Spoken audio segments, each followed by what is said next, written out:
3 दरवाजे रहते हैं नेटवर्कर की लाइफ में, 3 दरवाजे। एक कंपनी का दरवाजा, वहां पे बैठ बोलो सर प्रोडक्ट टाइम पे डिलीवर नहीं हुआ, सर ये कुरियर डिली है, गति का नहीं कोई सती का करवा दो, उसका ये मैं करवा दो, सर उसमें ना लिपस्टिक आ जाएगी तो ज़्यादा जल्दी जल्दी बिकेगा, उधर बैठ जाओ। और दूसरा दरवाजा रहता है अपलाइन के घर के दरवाजा, सर एक लेग चल रही चलवा दो, सर ये करवा दो, सर वो करवा दो। और तीसरा दरवाजा रहता है प्रोस्पेक्ट के घर का दरवाजा। किसका? प्रोस्पेक्ट का दरवाजा, प्रोस्पेक्ट के घर का दरवाजा। तो प्रोस्पेक्ट के घर के दरवाजा, हमको बात समझ में आ गई थी कि कंपनी अपना काम फिट करती है अपने आप, जो भी छोटा मोटा और इंप्रूवमेंट की जरूरत होगी हमारे ग्रेट मेंटर्स बहुत मौजूद हैं, वो सारा करा लेंगे, उनकी जिम्मेदारी है।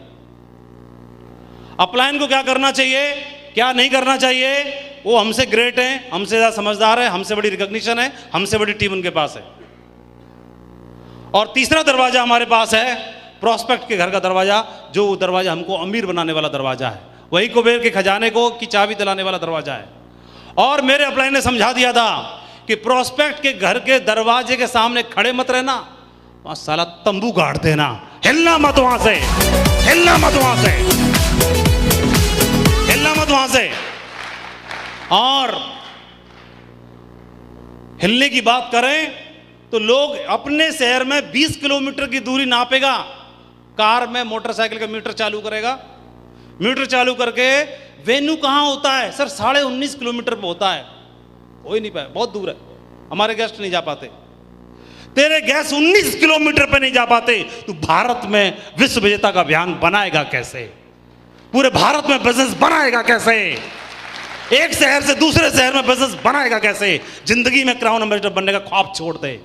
जिस दिन 19 किलोमीटर नहीं, अगर 1900 किलोमीटर पे भी अगर तेरे को प्लान दिखाने का जिस दिन जज्बा आ गया, उस दिन उसी दिन से क्राउन एम्बेसडर डन हो जाती है, डन हो जाती है। कमिटमेंट चाहिए, कमिटमेंट चाहिए। पिछले टारगेट में टीम से डीडी गए 300, इस बार सर मैं अपनी मैया का बेटा नहीं, दूध नहीं पिया, फलाना नहीं पिया, बाप से पैदा नहीं, 3000 डीडी भेजूंगा। तेरा कमिटमेंट, डीडी का नंबर बढ़े हैं बस, डीडी पहले 300 भेजे, इस बार 1 जीरो बढ़ा दी 3000, तो डीडी का नंबर्स बढ़ाया तूने, लेकिन मेरे कमिटमेंट का लेवल 300 पे उतना था, इस बार भी उतना ही है, डीडी नहीं बढ़ेंगे तेरे, नहीं बढ़ेंगे, डीडी का नंबर्स मत बढ़ा, तेरा कमिटमेंट यहां पर है, इस कमिटमेंट को उठा के यहां पे टांग दे, 3000 डीडी नहीं 3100 डीडी निकलेंगे, अपना कमिटमेंट बढ़ाने की आवश्यकता है।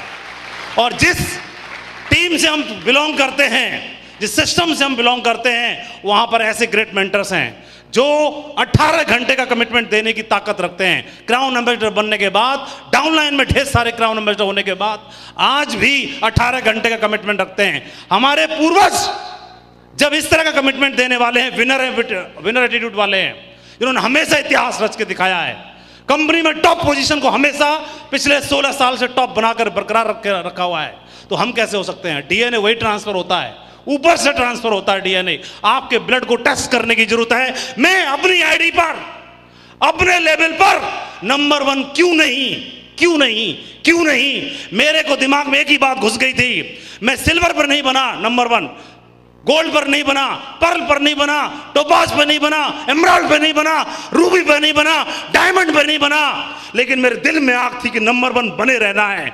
और उस दिन के बाद मेरे पास अपलाइन का फोन आया कि इस बार आप नंबर 1 बने हैं। और उस दिन के बाद से मैंने अपना पैर अड़ा दिया कि मेरे आईडी पर, मेरे लेवल पर, पूरे नेटवर्क मार्केटिंग इंडस्ट्री में कोई आईडी का दूसरा नाम लिया जाता है तो लानत है मेरे ऊपर, लानत है मेरे ऊपर, लानत है मेरे ऊपर, लानत है मेरे ऊपर।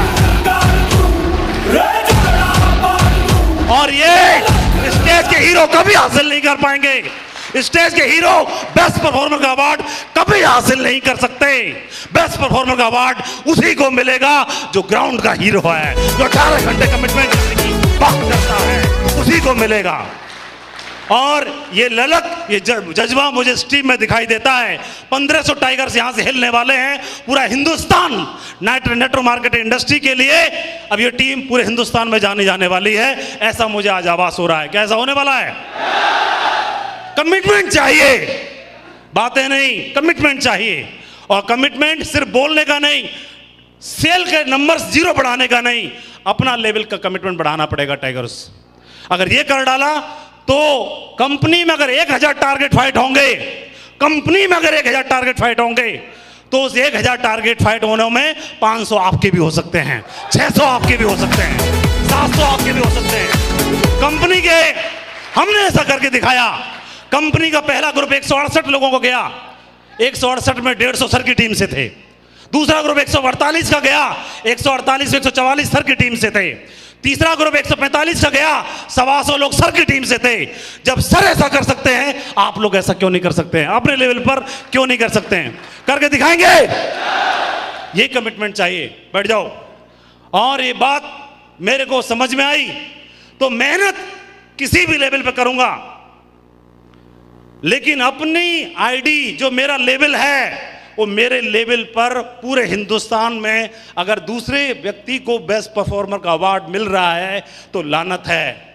पैसा तो कमाने के लिए बिजनेस में आया था, लेकिन सफलता का मतलब सिर्फ पैसा नहीं है, सम्मान भी है। मुझे पैसा भी चाहिए और सम्मान भी चाहिए। पैसा 2 लाख से ऊपर नहीं बढ़ेगा, कोई बात नहीं। सम्मान का ओहदा इतना बढ़ा दूंगा, इतना बढ़ा दूंगा, इतना बढ़ा दूंगा कि नेटवर्क मार्केट इंडस्ट्री में कमिटमेंट के बल पर किसी और का नाम आना नहीं चाहिए। जिस दिन आया, लानत है मेरे ऊपर। अपना कमिटमेंट देने के लिए मैं हमेशा तैयार हूं। एक बात, कमिटमेंट जिस दिन जिस टीम में आ गया, वो टीम को कोई भी दुनिया की दूसरी टीम जीत ही नहीं सकती, परास्त कर ही नहीं सकती। और मुझे ये ललक और ये भूख इस टीम में आज दिखाई दे रही है। मुझे लगता है आज सर का आशीर्वाद लेने के बाद ये टीम में इस बार पूरी कंपनी में जितने टारगेट फाइट होंगे उसमें सबसे चाहे एक ज्यादा हो, लेकिन हाईएस्ट टारगेट इस टीम से निकलने वाले हैं, ऐसा मैं देख सकता हूं।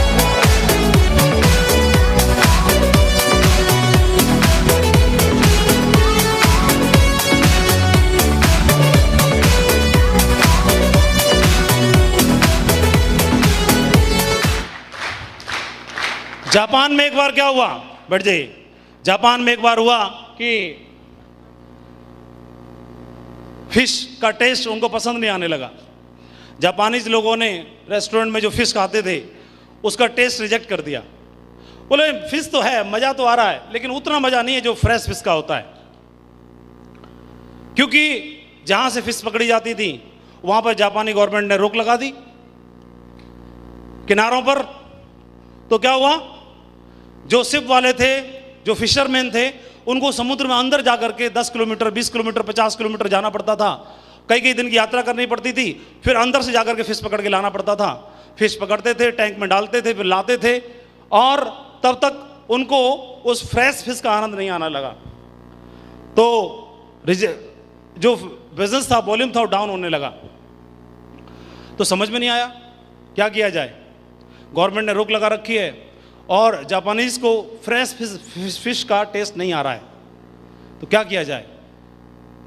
तो उन्होंने जो शिप थे, उनके बोट थी, उन पर टैंक लगा दिए और टैंक में फिश को डालना शुरू कर दिया। लेकिन समुद्र में से जब फिश टैंक में डलती थी तो आराम मजे लेती रहती थी। फिर उसके बावजूद भी कंप्लेंट दूर नहीं हुई। तो क्या किया जाए, समझ में नहीं आ रहा था। उसके बाद उन्होंने फिर से कोशिश की।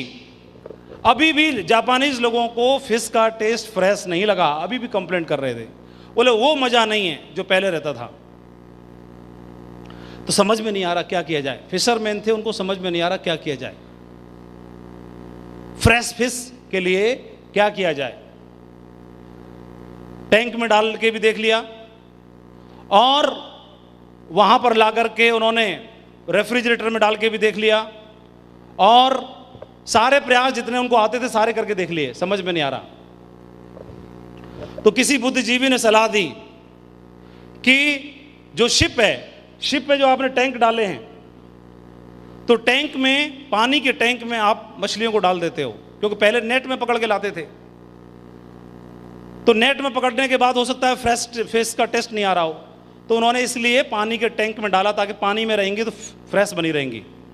लेकिन पानी में फ्रेश टैंक में भी उनको मज़ा नहीं आया फ्रेश फिश का।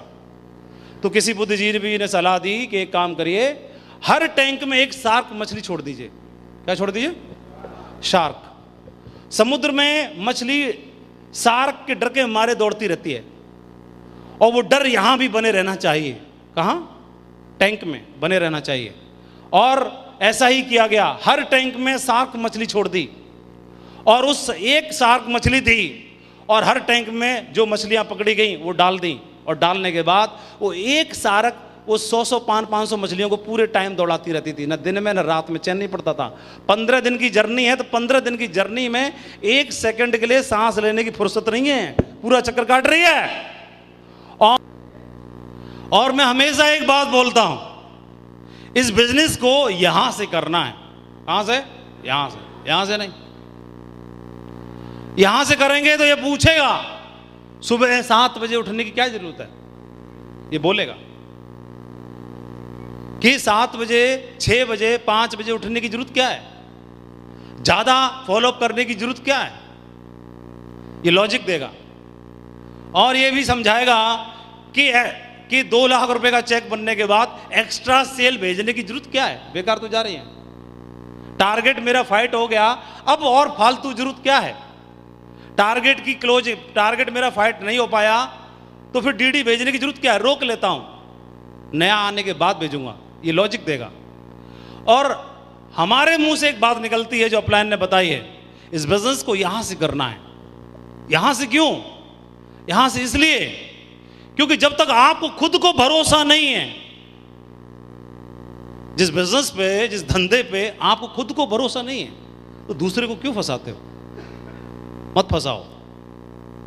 ये बिजनेस यहां से करना है, और तब तक नहीं करना जब तक यहां से क्लियर ना हो जाए। तब तक करते रहो इंक्वायरी, करते रहो वेट, और जिस दिन क्लियर यहां से हो जाए, मैं यही बोलता हूं कि अगर यहां से भरोसा ना हो तो किसी को फंसाना मत, और यहां से जिस दिन भरोसा हो जाए किसी को छोड़ना मत, किसी को छोड़ना मत। यहां से करना है, साधारण काम नहीं करना, इतिहास लिखने के लिए काम करना है। पहले मौका नहीं था, ये मौका मिला है, इतिहास लिखने का मौका मिला है। शुरुआत अपने घर से की जाएगी, अपनी आईडी पे की जाएगी, रिकॉग्निशन लेवल पे की जाएगी, बेस्ट परफॉर्मर अवार्ड से की जाएगी। हर वो काम करना है जो काम साधारण बंदा नहीं करता। मैं हर वो काम करूंगा, हर वो काम करना है, इतिहास लिखने के लिए काम करना है।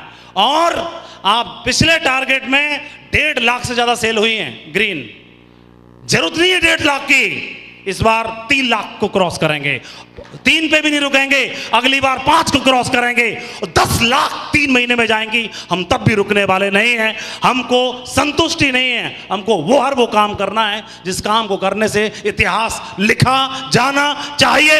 हर वो काम मैं करने के लिए तैयार हूं, मेरे अपलाइन करने के लिए तैयार हैं, तो आप क्यों नहीं? बोलो। हर वो काम करना है जिससे इतिहास लिखा जाए। और यहां पर बैठे हुए जितने दमदार टाइगर हैं, हर बंदे की आईडी पर टारगेट चाहिए, टारगेट चाहिए, और जिसमें दम हो वही हाथ खड़ा करना, अपनी मर्जी से ऐसे मत खड़ा कर देना, जिसमें सिर्फ दम हो। और ये सोच लेना, अगर आपके माँ बाप देख रहे होते कि आपने हाथ खड़ा किया है और आपकी पिछली टारगेट की परफॉर्मेंस को चेक कर रहे होते, तो क्या उनको महसूस होता कि मेरा लाल ये है, पिछले 3 महीने की परफॉर्मेंस ये है, उसने पिछले 3 महीने की परफॉर्मेंस ये, उससे पिछले 3 महीने की परफॉर्मेंस ये। उनको तो लगता है मेरा बेटा इतिहास लिखने वाला है। अपना कमिटमेंट का ब्यौरा जरा दे देना अपने पेरेंट्स को, तो उनको क्या प्राउड फील होगा? ऐसा काम करना है कि सबसे पहले माँ बाप को प्राउड फील हो जाए, ऐसा काम करना है। ऐसा हो सकता है कि नहीं हो सकता है? अभी हाथ वही खड़ा करेगा जिसमें दम है, सिर्फ वही हाथ खड़ा करेगा जिसको लगता है कि अपनी आईडी पर हर हाल में टारगेट होगा, चाहे कुछ भी क्यों ना हो जाए, वही टारगेट। फाइट करने वाले टाइगर्स अपनी जगह पर खड़े हो जाएं, और उन्हीं के लिए जोरदार तालियां, जोरदार म्यूजिक के।